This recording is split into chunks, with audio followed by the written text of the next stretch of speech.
नमस्कार मित्रों, संगम परिवार में आपका हार्दिक स्वागत है। मैं शैलेंद्र फिर एक नई कक्षा को लेकर के उपस्थित हुआ हूं। दोस्तों, इस क्लास में हम मध्य प्रदेश शिक्षक भर्ती वर्ग 2 की परीक्षा की तैयारी कर रहे हैं।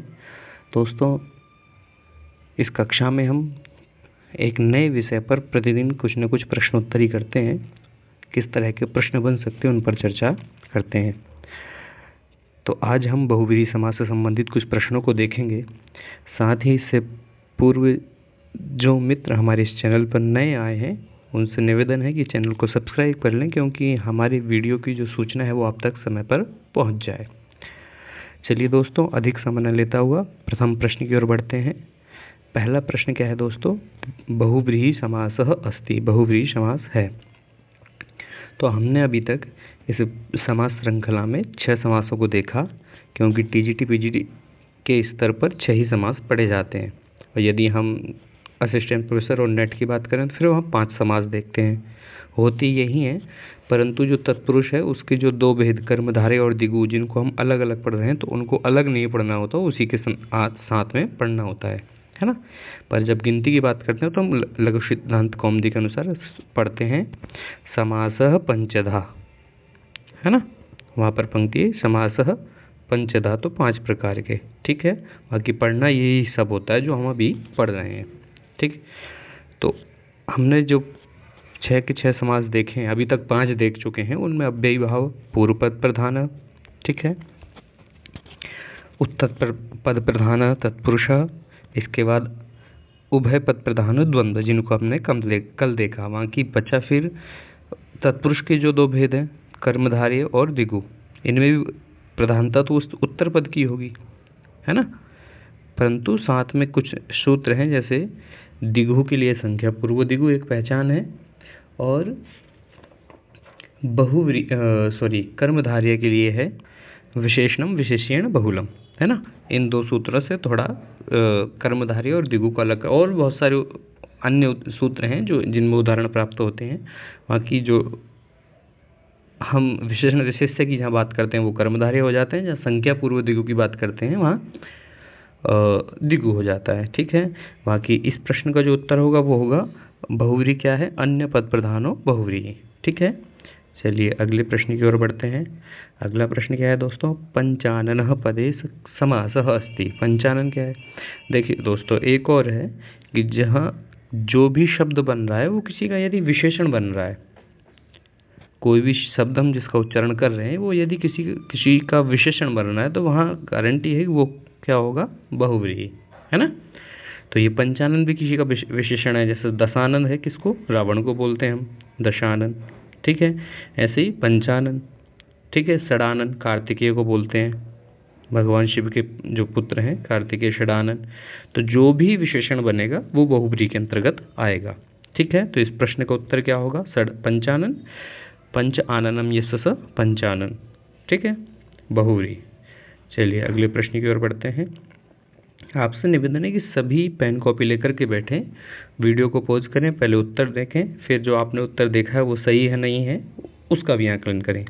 हाँ, जिन प्रश्नों में करने में आपको कठिनाई हो रही है या जो प्रश्न आपको कठिन लग रहा है, तो कारण क्या है वो भी आप जानने का प्रयास करें, है ना।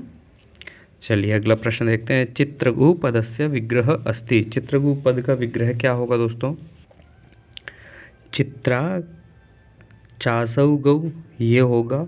जैसे हम कहते हैं महान चासौ भाष्य महाभाष्य, तो ये किस में करते हैं हम? इस तरह का जो विशेष विग्रह है वो कर्मधारय में करते हैं, जो कि फिर ये नहीं हुआ, है ना। चित्रा गावो यस करते हैं, बाकी सही भी तो होना चाहिए ना। चित्रा गावो यस स चित्रगु, यही विशेषण हमारा, यही विग्रह हमारा सही होगा। चित्राणाम गवाम समाहार, ये समाहार द्वंद्व का भेद है। द्वंद्व के कितने भेद हैं? 2, इतरेतर और समाहार। परंतु जो हमने पढ़ा है 4 थे द्वंद्व सूत्र से, 4 के कितने अर्थ हैं? उसके 4 अर्थ हैं। 2 तो ये हैं, 2 दोस्तों हैं, एक समुच्चय और एक अनवाच्य, है ना। इनसे समास नहीं बनता, इसलिए असमर्थ बनने में, इसलिए इन 2 से द्वंद्व समास के भेद नहीं होते। बाकी इन 2 से इतरेतर और समाहार होता है। साथ ही एक चीज़ और हम करते हैं द्वंद्व में, एक शेष, उसका भी आप ध्यान रखेंगे। ठीक है, अलग से भेद नहीं बताया है, परंतु एक शेष भी द्वंद्व समास के अंतर्गत आता है। और ये हमारा बन गया है चित्रा गावो यस्य स चित्रगुः। ठीक है, चलिए अगला प्रश्न देखते हैं। चक्रपाणि इत्यत्र समासः। चक्रपाणि में क्या होगा दोस्तों? ये चक्रपाणि हम किसको बोलते हैं? भगवान श्री कृष्ण को, क्योंकि उनके हाथ में पाणि यानी हाथ में, चक्र यानी चक्र है। तो चक्रम पाणौ यस्य स, फिर ये विशेषण बन रहा है, और जहाँ विशेषण बनेगा वहाँ कौन सा समास होगा? बहुव्रीहि। ठीक है, जहाँ संख्या पूर्व में होगी वहाँ द्विगु, और द्विगु रेक वचनम, तो ये क्या होगा? हमेशा एक वचन में होगा, द्विगु रेक वचनम। ठीक है, इसका भी ध्यान रखेंगे। द्वंद्व समास हमेशा एक वचन, द्विगु समास हमेशा द्विगु रेक वचनम सूत्र से एक वचन में होगा। चलिए अगले प्रश्न की ओर बढ़ते हैं। ऊढ़ रथा येन सह इत्यस्य समस्त पदम किम भविष्यति? क्या रथ ऊढ़ होगा, या रथे ऊढ़ होगा, रथोढ़ होगा, या ऊढ़ रथा होगा? तो दोस्तों ऊढ़ रथा येन स ऊढ़ रथः, पहले वाला बहुव्रीहि समास। चलिए इस प्रश्न का उत्तर है विकल्प संख्या क, ऊढ़ रथः। ठीक है, चलिए अगले प्रश्न को देखते हैं। प्रश्न नंबर 6, द्वौ पादौ यस्य सः। देखिए इस तरह के जो हैं, एक सूत्र है। सूत्र क्या है दोस्तों? संख्यासु पूर्वस्य। ये क्या कहता है कि संख्यावाचक शब्द है ना, अथवा सुअव्यय जिसके पूर्व में होगा उस शब्द से समासांत लोप को बहुव्रीहि समास में लिखेंगे। जैसे द्विपाद और सुपाद। द्वि यानी संख्या आ गई, सु यानी सो। तो सु अव्यय और संख्यावाचक शब्द जब जिसके पूर्व में होगा, ऐसे को पाद से, ऐसे पाद शब्द से समासांत बहुव्रीहि समास होगा। तो यहाँ क्या बनेगा? द्विपाद। ठीक है, चलिए द्वौ पादौ यस्य स द्विपाद। ठीक है, चलिए अगले प्रश्न की ओर बढ़ते हैं। पीताम्बरः अत्र समासः। तो पीतम च तत् अम्बरम पीताम्बरम, पर ये क्या बनता है? पीताम्बरम। पीतम च अम्बरम कर्मधारय में बनेगा। ठीक है, पर वहाँ बनता है क्या? पीताम्बरम बनता है। ठीक है, पीतम अम्बरम येन सह, ये नहीं होगा। पीतम अम्बरम यस्मिन, ये भी नहीं होगा। फिर पीताम्बरः बनाने के लिए क्या करना? पीतम अम्बरम यस्य सह, विशेषण बनाना है।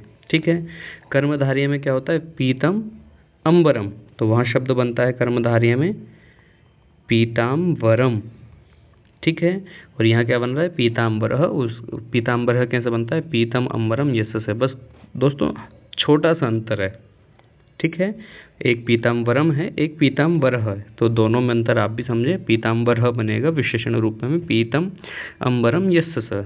ठीक है, और जब हम कपड़े की बात करेंगे, भाई कपड़ा ही पीला है तो पीतम तत् अम्बरम, पीला जो वस्त्र है वो ही अंबर है, और यहाँ बोल रहे हैं पीले वस्त्रों वाला जो है वो। ठीक है, चलिए आशा करता हूँ आपको दोनों बात समझ में आ गई होगी। ये जो पहले वाला ये क्या बोल रहा है? किसी कपड़े के बारे में बता रहे हैं, है ना, कि पीतम तत् अम्बरम, तम आने उस पीतम्बरम को ले आइए, है ना, या तत् आनय उसको ले आइए। ठीक है, और पीतम अम्बरम यस्य स, जिसके पीले कपड़े हैं ऐसे व्यक्ति को बुला लाइए, तो वो। ठीक है, तो एक कपड़े के विषय में बता रहा है और एक जिसने धारण कर रखे हैं उसके विषय में। ठीक है, चलिए अगला प्रश्न देखते हैं। अपुत्र पदे कः समासः। भाई अपुत्र जो पद है वो कैसे बना है, इसके बारे में हम देखते हैं। अविद्यमानो पुत्रः अपुत्रः, अर्थात जहाँ पुत्र नहीं है। ठीक है, ठीक है, तो ऐसा स्थान जहाँ पुत्र नहीं है तो उसका विशेषण बन रहा है कि किसी स्थान का, है ना, तो उसको क्या बोलेंगे? अविद्यमानः पुत्रो यस्य स अपुत्रः। ठीक है, तो ये बहुव्रीहि समास। देखिए अभी हम क्या है कि एक एक समास को देख रहे हैं तो आपको आसानी हो रही है, पर जब हम कॉमन 6 के 6 समासों के प्रश्नों को एक साथ जोड़ेंगे फिर थोड़ा दिमाग पर जोर पड़ेगा, है ना। तो इसलिए बार बार अभ्यास की आवश्यकता रहती है। हम बार बार प्रश्नों को देखें, शब्दों को देखें, उदाहरणों को देखें, तो वो याद भी होते हैं और समझ में भी आते हैं ना। चलिए अगला, व्याघ्रस्य इव पादो यस्य स ये क्या बनेगा दोस्तों, व्याघ्रस्य इव पादो, व्याघ्र के समान पादों वाला जो है पादो ये तो वो व्याघ्रपात। ठीक है, पहले वाला विकल्प हमारा सही होगा। संख्यासु पूर्वस्य इत्यादि सूत्र के द्वारा बनाया जाता है। चलिए अगले प्रश्न की ओर बढ़ते हैं। प्रश्न नंबर 10, द्वित्रा अलौकिक विग्रह। द्वित्रा का अलौकिक विग्रह क्या होगा दोस्तों? तो क्या है दोस्तों, द्वित्रा द्वौ वा त्रयो वा या द्वे वा त्रि वा द्वौ च त्रयौ च द्वे च त्रि च, क्या होगा? तो द्वौ वा त्रयो वा द्वित्रा। ठीक है, चलिए इस प्रश्न का जो उत्तर होगा वो ख, द्वौ वा त्रयो वा द्वित्रा। ठीक है, चलिए अगला प्रश्न देखते हैं दोस्तों। अभी एक जो हम प्रश्न देख रहे थे व्याघ्रपात, इसका जो सूत्र है, मैं सूत्र गलत बोल गया, उसके लिए क्षमा चाहूँगा। पादस्य लोपो अहस्त्यादिभ्य, है ना, इस सूत्र से बनता है कि हस्त आदियों में से भिन्न उपमानवाचक शब्द में से परे पाद शब्द का समासांत लोप बहुव्रीहि में समास होता है। और जो समास क्या बनता है, व्याघ्रस्य पाद, या व्याघ्र के समान जिसके पाद हैं, है ना, ऐसा व्याघ्रपाद। ठीक है, चलिए अगले प्रश्न की ओर देखते हैं। अधस्तन युगानाम समीचीनाम चिनुतः। क्या कमलम बनेगा? तो कमलम शब्द, कमलम आननम, जैसे कमलाननम यहाँ शब्द होता, जो कि नहीं है। शूलपाणी, शूलम पाणव यस्य स, ये सही है ना। चलिए तो इस प्रश्न का जो विकल्प होगा वो क्या है, शूलपाणी। ठीक है, और ये भी क्या है, नीलकंठ, तो नीलम कंठम यहाँ तक ठीक था। यस्य से होगा क्योंकि पुल्लिंग शब्द बन रहा है, पुल्लिंग विशेषण बनेगा, तो यस्याह ये स्त्रीलिंग के लिए है। और सह भी नहीं लगता है, यस्य यस्याह, है ना, यस्याह सह। ठीक है, या यस्य सह होता। ठीक है, चलिए अगला प्रश्न देखते हैं। पंचशा पदे का समास, जैसे द्वित्रा बना दोस्त वैसे ही पंचशा बहुव्रीहि। ठीक है, चलिए एक ये बताइए, द्विगंगम, यहाँ पर समास कौन सा होगा? आप कमेंट बॉक्स में लिखेंगे द्विगंगम में। ठीक है, सीता जाया यस्य स, क्या सीतापति होगा, सीता जाया होगा, सीता पत्नी होगा, या सीता जानी होगा? तो सीता जाया यस्य स, सीता जानी। ठीक है, इस प्रश्न का उत्तर क्या होगा, सीता जाया यस्य स, सीता जानी।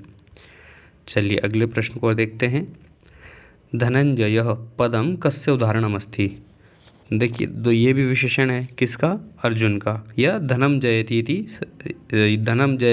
इति सह स धनंजय। ठीक है, जो धन जीतता है, तो वो जिसके विषय में बात कर रहे हैं वो फिर विशेषण बन रहा है, तो बहुव्रीहि। ठीक है, चलिए अगला प्रश्न। पाषाण हृदयस्य या पाषाण हृदय पदस्य लौकिक विग्रह स्यात्। पाषाण हृदय शब्द का लौकिक विग्रह क्या होगा? पाषाण इव हृदय होगा, या पाषाणवत हृदयम यस्य स होगा, पाषाण इव हृदयम यस्य स होगा, या पाषाणवत हृदय होगा। तो दोस्तों पाषाणवत हृदयम, पाषाण के समान हृदय है जैसा, ऐसा पाष। यदि हम पाषाण हृदयम कहेंगे तो ये पाषाण इव हृदयम, पाषाण के समान हृदय हो जाएगा। पर पाषाणवत, पत्थर के समान जिसका हृदय, ऐसा जो व्यक्ति वो क्या है? पाषाण हृदय। ठीक है, पत्थर के दिल वाला। चलिए इस प्रश्न का उत्तर क्या होगा? पाषाणवत हृदयम यस्य स पाषाण हृदय, क्योंकि ये विशेषण के रूप में प्रयोग हो रहा है। आइए दोस्तों, आप लोगों ने क्लास को ध्यानपूर्वक देखा, आशा करता हूँ आपको कुछ न कुछ लाभ इससे ज़रूर मिला होगा। तो यदि वीडियो आपको अच्छा लगा तो वीडियो को लाइक करें, शेयर करें, और अभी तक जिन दोस्तों ने चैनल को सब्सक्राइब नहीं किया है तो चैनल को सब्सक्राइब कर लें, जिससे हमारी प्रत्येक वीडियो आप तक की सूचना आप तक पहुंच जाए। साथ ही जिन दोस्तों को PDF चाहिए तो वो हमारे टेलीग्राम चैनल से जुड़ सकते हैं, उसका जो लिंक है वो डिस्क्रिप्शन बॉक्स में पिन किया गया है। ठीक है, चलिए मिलते हैं फिर एक नई वीडियो के साथ, नए विषय के साथ। नमो नमः, धन्यवाद।